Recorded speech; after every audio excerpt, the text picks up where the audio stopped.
Bismillahirrahmanirrahim. Assalamualaikum warahmatullahi wabarakatuh. Saya Miftahul Jannah dengan NIM 2314010011 akan menjelaskan tentang materi kita, materi kelima, yaitu konsep pendidikan menurut Quran Surah Yusuf ayat 23 sampai 29. A'udzu billahi minasy syaithanir rajim. Bismillahirrahmanirrahim. Wa rawadathu allati huwa fi baytiha an nafsihi wa ghallaqatil abwaba wa qalat hayta lak.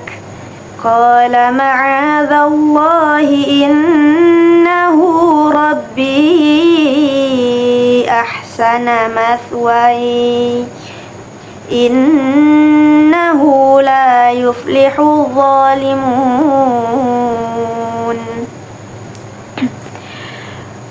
Walaqad hammat bihi wa hamma biha laula ra'a burhana rabbih kadzalika linasrifa anhu as-su'a wal fahsya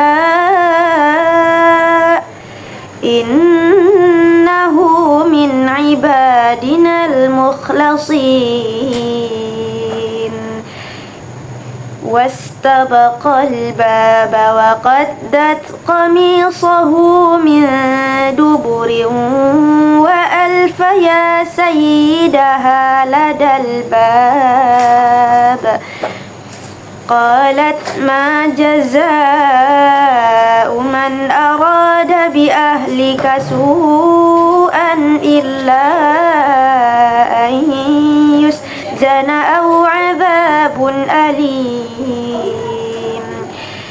قال هي راودتني عن نفسي وشهد شاهد من أهلها إن كان قميصه قد من قبل فصدقت وهو من الكاذبين وإن كان قميصه قد من دبر فكذبت وهو من الصادقين. فلما رأى قميصه قد من دبر قال إنه من كيدكن إن كيدكن عظيم. يوسف أعرض عن هذا واستغفر لي لذنبك إنك كنت من الخاطئين. صدق الله العظيم. Baik, selanjutnya yaitu kita akan membahas tentang arti perkata dari Quran Surah Yusuf ayat 23 sampai 29. Bismillahirrahmanirrahim. Waradathu, dan ia mendatangi, allati, wanita yang, huwa, dia Yusuf, fi baitiha, di dalam rumahnya, an nafsihi, dari dirinya, wa allaqati, dan ia menutup, al-abwaba, pintu-pintu, wa qalat, dan dia berkata, haita, kemarilah, laka, bagi kamu, qala, Yusuf berkata, ma'adzallah, berlindung kepada Allah, innahu, sesungguhnya ia, Rabbi, Tuanku, ahsana, lebih baik, mathwai, tempatku, innahu, sesungguhnya ia, yuflihu, la yuflihu, tidak beruntung, al-zalimun, orang-orang yang zalim. Walaqad, dan sesungguhnya, hammat, ia bermaksud atau suka, bihi, dengannya, wahamma, dan dia suka, biha, dengannya, laula, kalau tidak, arra'a, bahwa dia melihat, burhana, tanda-tanda, rabbihi, Tuhannya, Kadzalika, demikianlah, linasrifa, karena kami hendak memalingkan anhu darinya, as-su, keburukan, wal fahsya, dan perbuatan keji. Innahu, sesungguhnya dia, min ibadina, dari hamba kami, al-mukhlasin, orang-orang yang ikhlas. Wastabaqa, dan keduanya berlomba, al-bab, pintu, wa qaddat, dan wanita itu menarik hingga koyak, qamisahu, bajunya Yusuf, min duburin, dari belakang, wa alfaya, dan keduanya mendapati sayyidaha, tuannya, ladal babi, di depan pintu. Qalat, wanita itu berkata, ma jaza, apa balasan, man, orang, arada, bermaksud, bi ahlika, dengan ahli, su'ah, balasan, illa, selain, an, bahwa yusjana, dia dipenjara, au adzabun alim, atau azab, atau siksa yang pedih.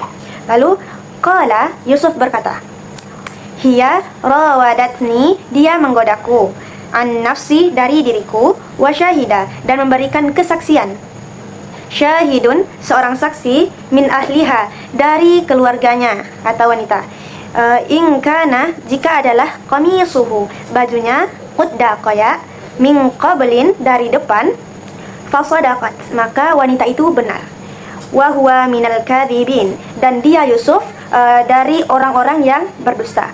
Wa in, dan jika, kana, ada, qamisuhu, bajunya, qudda qaya, min duburin, dari belakang, fakadzabat, maka wanita itu dusta. Wa huwa, dan dia Yusuf, minas shadiqin, dari orang-orang yang benar. Falamma, maka tatkala, ro'a, dia melihat, qamisahu, bajunya, qudda qaya, min duburin, dari belakang. Qala, dia berkata, innahu, sesungguhnya itu, min, dari, kaidikunna, tipu daya kamu. Inna, sesungguhnya, kaidakunna, tipu daya kamu, azim, besar. Yusuf, arid, Yusuf berpalinglah, an hadha, dari ini, wastaghfiri, dan mohon ampunan, lidzambiki, bagi dosa kamu, innaki, sesungguhnya kamu, kunti, adalah kamu, wanita, minal khati'in, dari orang-orang yang bersalah. Baik, selanjutnya kita akan membahas tentang asbabun nuzul dari Quran surah Yusuf ayat 23 sampai 29, yang mana tidak disebutkan secara spesifik dalam riwayat-riwayat ataupun ayat-ayat hukum atau ayat yang turun merespon suatu peristiwa yang terjadi pada masa Nabi. Nah, surah Yusuf sendiri itu adalah kisah utuh yang diturunkan sebagai pelipur lara bagi Nabi Muhammad SAW ketika beliau mengalami masa sulit di Makkah, terutama setelah wafatnya Khadijah dan Abu Thalib. Lalu kandungan isi surah Yusuf ayat 23 sampai 29, yaitu ayat 23 itu menjelaskan istri seorang pembesar Mekah atau Zulaikha mencoba menggoda Nabi Yusuf untuk berbuat dosa, tapi Nabi Yusuf menolak ajakan tersebut karena ia takut kepada Allah Subhanahu wa taala. Lalu yang ke ayat 24, sebenarnya Nabi Yusuf pada saat itu hampir tergoda dengan Zulaikha. Namun karena Allah menjaganya, maka ia bisa menahan diri dan menjauh dari perbuatan dosa. Lalu yang ke ayat 25, Yusuf lari dari Zulaikha, lalu Zulaikha menarik baju Nabi Yusuf hingga koyak dari belakang. Nah, saat itu suaminya datang dan melihat kejadian itu. Lalu ayat 26 sampai 27, seseorang dari keluarga Zulaikha memberi pendapat bahwasanya kalau bajunya robek dari belakang berarti Zulaikha yang bersalah. Namun jika dari depan maka Yusuflah yang bersalah. Namun ternyata baju Nabi Yusuf robek dari belakang, maka Zulaikha yang bersalah. Lalu ayat 28, suami Zulaikha melihat bukti itu dan tahu bahwa Yusuf sebenarnya itu tidak bersalah. Lalu ayat 29, suaminya lalu menyuruh Yusuf untuk tidak membicarakan kejadian tersebut dan menegur Zulaikha karena telah berbuat salah. Lalu selanjutnya kita akan membahas tentang konsep pendidikan yang terkandung dalam Quran surah Yusuf ayat 23 sampai 29. Yang mana yang pertama itu ada pendidikan akhlak. Contohnya itu menjaga diri dari perbuatan dosa. Nabi Yusuf menunjukkan akhlak yang sangat mulia dengan menolak ajakan dari Zulaikha untuk berbuat zina. Ini mendidik kita untuk selalu menjaga diri atau iffah meskipun sedang sendiri ataupun berada dalam posisi sulit. Yang kedua, yaitu pendidikan keimanan ataupun rasa takut kepada Allah Subhanahu wa taala. Nah, Yusuf berkata, "Aku berlindung kepada Allah." Nah, ini menunjukkan bahwa iman dan rasa takut kepada Allah adalah benteng terbaik dari maksiat. Lalu yang ketiga yaitu pendidikan logika dan keadilan, yang mana mencari bukti sebelum menuduh seseorang. Nah, saksi dalam kisah ini memberi solusi yang adil. Melihat dari mana baju Yusuf yang robek atau koyak, ini mengajarkan pentingnya berpikir logis dan mencari bukti terlebih dahulu sebelum menyalahkan seseorang. Lalu yang keempat yaitu pendidikan moral ataupun menjaga kehormatan dan martabat orang lain. Nah, suami Zulaikha tidak menyebarkan aib istrinya atau mempermalukan Yusuf. Ia memilih menyelesaikan permasalahan tersebut secara tertutup. Lalu yang kelima yaitu pendidikan kesabaran dan keteguhan hati, yang mana Yusuf itu tidak marah dan tidak membalas ketika ia difitnah. Beliau tetap sabar dan bertawakal. Ini adalah contoh nyata dari bentuk pendidikan kesabaran. Sekian materi kita pada minggu ini. Sekian, terima kasih. Assalamualaikum warahmatullahi wabarakatuh.